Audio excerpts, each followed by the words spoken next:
What's up everybody, How To Tech bringing you another quick unboxing and overview.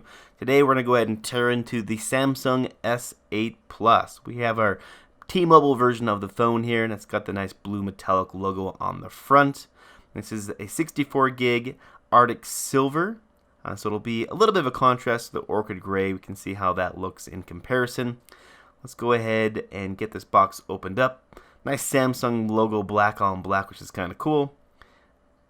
Open this box up, and there is our device just right there on top with that beautiful display, which honestly I think is really stunning.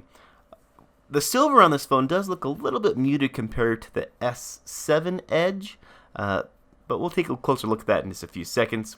Our T-Mobile SIM card, we have our information packet, SIM card eject tool on the back.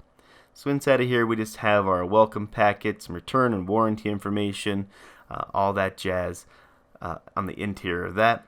And then we see the first off here, our USB-C to micro USB connector, which is quite nice. You can use all of your old cables with your new phone, which is quite a big benefit. USB-A to USB-C, so the older, wider USB-A, if you do have that for a data transfer or something, that you do have a USB-C connector there also. Our wall block for fast charging, all in black, which is quite cool. Underneath our little panel here, we have our USB-C charge cable. So USB-A to USB-C, which is also nice. I have the Nexus 6P that came with USB-C to USB-C, and it's kind of a pain to get cables, and so it's nice it's a USB-A to USB-C. We have our AKG headphones. And it's nice that it comes with this, but you do, I guess, end up paying for it since this is one of the most expensive phones out there. But it's got a nice braided cable, and you do get it with the device. At least it is able to take headphones, I guess. And we have some additional ear pieces for that to make it sure it'll fit your ear. So here's the device itself, and you can see that it's a little bit muted compared to the S7. Not as much of a mirror finish, and I actually kind of like it a little bit more. Maybe we want to track as many fingerprints. You can see on the back we have our Samsung logo and the S8. And right there we have our fingerprint sensor. And it is quite a stretch for me to kind of reach up. I have to put my pinky underneath the phone and reach up, and I do hit that camera lens, which is the concern. So we have our flash on the back there also. And on the front, we have all of our sensors across the top for the facial recognition, the front-facing camera, our LED light, the speaker up there also.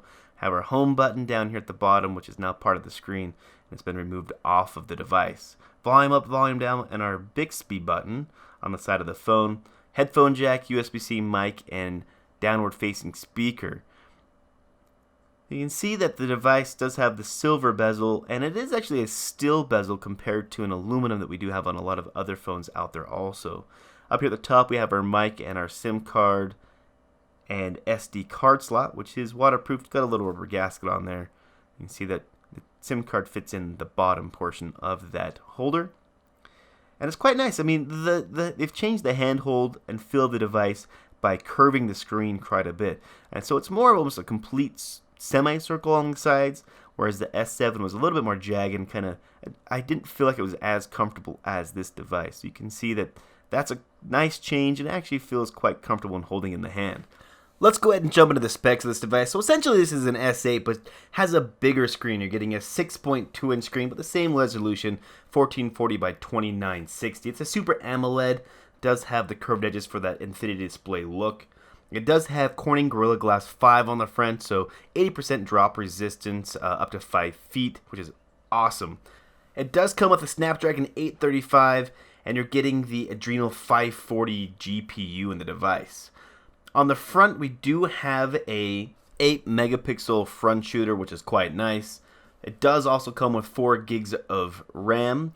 And one thing with this being a bigger device, you do get the bigger battery, 3,500 milliamp hours.